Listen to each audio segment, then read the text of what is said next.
Halos liko na lang ng elepanteng yan ang nadatnan ng mga rescuer sa gitna ng baha sa Chiang Mai sa Thailand. Kabilang ito sa mahigit 100 elepanteng kinailangang ilikas matapos tumaas ang tubig sa animal sanctuary roon. Ang isang elepante nahirapan din makaalis dahil hirap itong makakita.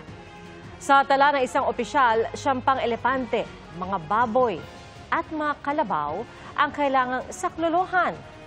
Marami na ring taong inilikas sa bahang kumitil na rin sa buhay ng halos 50 tao. Inanunsyo ni dating Pangulong Rodrigo Duterte na plano niyang tumakbo bilang alkalde ng Davao City. Sabi ng dating Pangulo, ang anak na si incumbent Davao City Mayor Baste Duterte daw ang kanyang magiging bise. Sabi pa ng dating Pangulo, wala na siyang balak tumakbo sa national position dahil matanda na anya siya. Hindi pa naghahain ng COC ang magamang Duterte. Sa ibang lokal na posisyon, naghain ng COC si Senador Coco Pimentel bilang Marikina 1st District Representative. Makakatapat niya si Marikina Mayor Marcy Chodoro na naghain ng COC kahapon. Paglilinaw po sa aming ulat kahapon, ang paghain ni Pampanga 2nd District Representative Gloria Arroyo ng COC ay para sa kanyang ikalawang termino. Umabot na sa 3,500 family relief packs ang naipadala ng GMA Kapuso Foundation sa mga apektado ng Bagyong Julian sa Batanes. At sa tulong ng Office of Civil Defense, AFP at DILG, naiparating ang karagdagang mga pagkain, inumin at mga gamot sa Sabtang at Itbayat kanina umaga. Nadala ito roon gamit ang C-130 ng Philippine Air Force. Target na maabutan ng tulong ng Kapuso Foundation ang mga liblib na lugar na hirap marating dahil sa masungit na panahon. At sa mga nais pong magpaabot ng tulong, maaaring bisitahin ang GMA Kapuso Foundation website.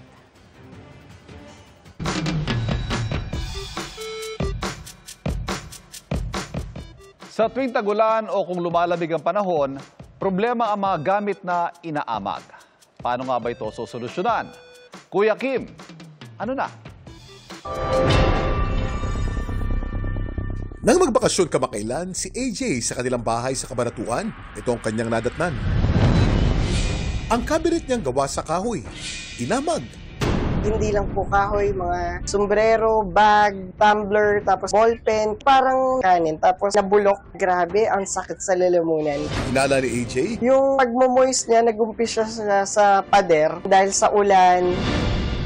Kuya Kim, bakit may mga bagay na tinutubuan ng molds o inaamag? Kuya Kim, ano na? ang amag o mold ay isang uri ng fungus. Itong microscopic organism na maaaring tumubo o lumago kahit saan. Yung hangin natin, may mga spores yan for ng molds. They are very tiny. Pero once na nakapasok yan sa isang structure, basta merong mataas na moisture, humidity, nagmumultiply sila. Marami namang rason kung bakit inaamag o nagkakaroon ng mold growth sa ating mga kagamitan sa bahay. Kabilang dito ang dampness o kung nababasa ang gamit at poor ventilation. May mahalaga mang papel ang mga amag sa ating kalikasan, pero ang mold growth sa loob ng tahanan ay maaaring makasama sa ating kalusugan. Ano nga ba dapat gawin para hindi amagin ang ating mga gamit? Get professional help from cleaning service. Look for the source of moisture tulad ng mga leaks tsaka mga water accumulation. So kung kailangan takpan, ayusin, discard the materials if it's possible. Yung nakukulog kasi. So kailangan nag-circulate yung air.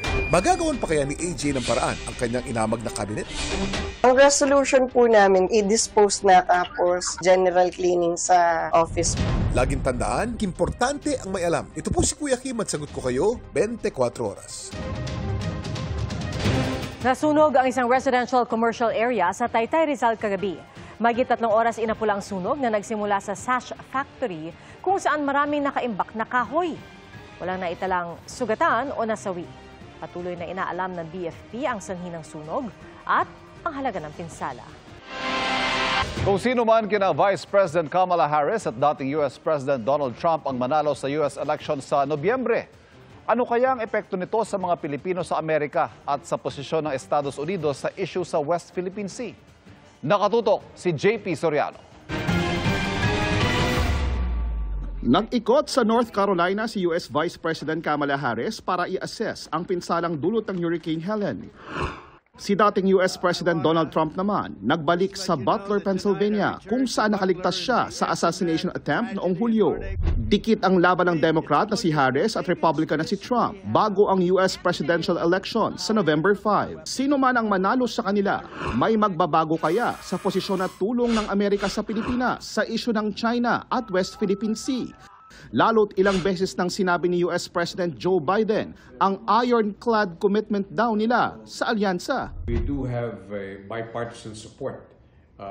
Judging from my meetings at the US Congress, may kausap ako sa past administration ni President Trump. Sabi nila, lahat ng mga policies nila ay sinunod rin naman ng administration ni President Biden. Sa Harris administration naman, maaring mas makabuti ang mas malalim ng ugnayan nila ni Pangulong Bongbong Marcos. Makasaysayan din ang kanyang pagbisita sa Palawan bilang pagsuporta sa Pilipinas sa gitna ng panggigipit ng China. Sa pananaw ho ni Kamala Harris, mas malaki yung consciousness niya sa South China Sea, West Philippine Sea issue. Si Donald Trump, never niyang minention ang South China Sea sa kanyang statement.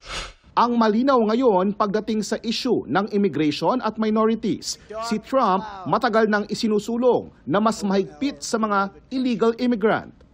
Si Harris bukas sa pagbibigay ng tulong sa mga immigrant sa legal na paraan.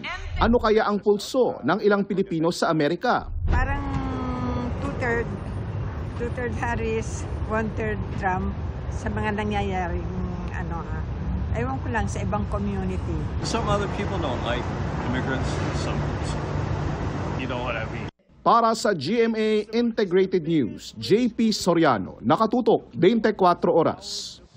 Mga kapuso, patuloy na tumutok sa mga balita. Mag-subscribe sa GMA Integrated News sa YouTube. Sa mga kapuso abroad, samahan niyo kami sa GMA Pinoy TV at www.gmanews.tv.